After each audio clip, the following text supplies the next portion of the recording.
Did you know many Nigerians lose millions of naira every year in real estate because they lack basic understanding of real estate law in Nigeria? In this video, I'm going to share with you 10 real estate laws you must know before you invest in real estate in Nigeria. So whether you are buying, selling, or investing in real estate, having good knowledge of this law will help you protect your investment. At the end of this video, you will have a good understanding of the legal framework governing real estate in Nigeria and also how to protect your investment. Let's dive into the laws. Number 1 is the Land Use Act of 1978. This act vests all the land in the state in the governor, who holds it in trust for the people. That's why it's very important before you buy a piece of land in Nigeria, you verify if this land is under government acquisition or is freehold. And in order to be able to verify this, you get his surveyor to chart the site of the property you are buying and takes it to the Surveyor General's office, where he confirms if this land is under government acquisition or is freehold. Number 2 is the popular CFO, which is the Certificate of Occupancy. The Certificate of Occupancy shows that this land has been allocated to an individual by the government. So before purchasing any property, it is very important you insist on the certificate of occupancy of that property so that you don't get into trouble by buying a property that it's under the government acquisition. Number 3, the deed of assignment. The deed of assignment is a document that legally transfers ownership of a land from the seller to the buyer. Now, it's expected that once you receive this document, you make sure that it is properly signed by you, the buyer, and the seller, and other witnesses around. And this document is registered also with the land registry. That way, you can have confidence that, this property is now yours as the buyer, and no one can challenge you in the courts of law, especially once you have fulfilled, you checked the other document which I've mentioned earlier, right? You checked the law that says the government is vested in the governor, and you've checked with the State General Office to be sure that the land is not under government acquisition. If you confirm the CFO, then the deed of assignment, you just need to be sure that everything is signed properly. Number four, the land survey. It is important you confirm the property boundary, right, so that you don't encroach into other people's land and there will not be any form of dispute in court, right?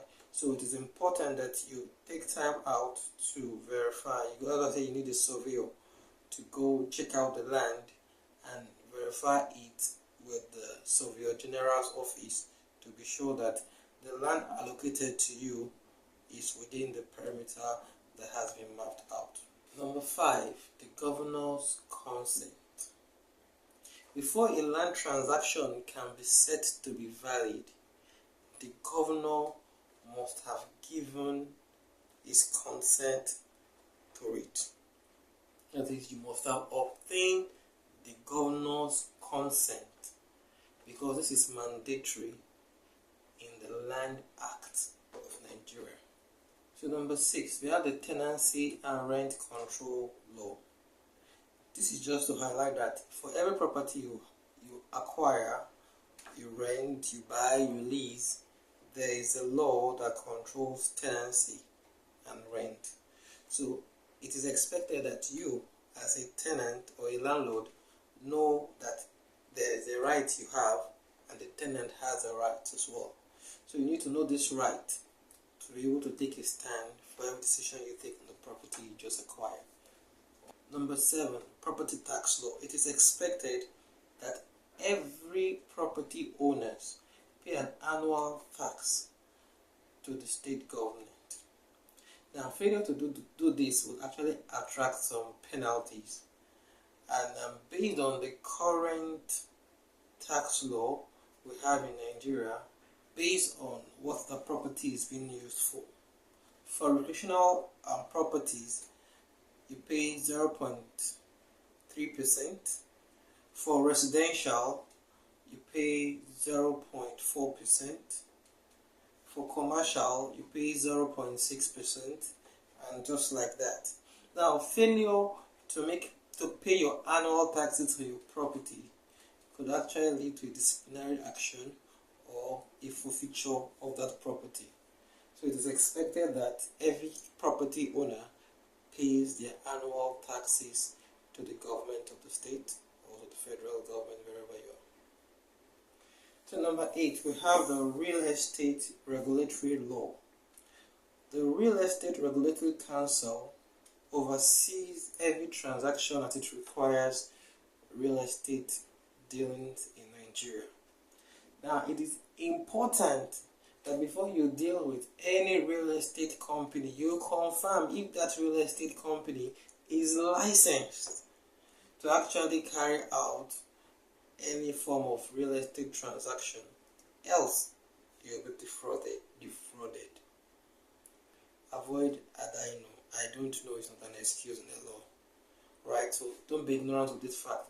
Check with your real estate company. Oh, let me see your license. Are you licensed to do this business before you go into that business? Number 9, we have the Environmental and Urban Planning Law.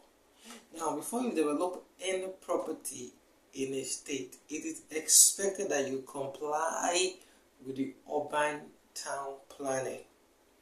If not, you'll be having this kind of cases where buildings have been demolished because they have not followed the urban planning, the approved structure, the approved plan of that community.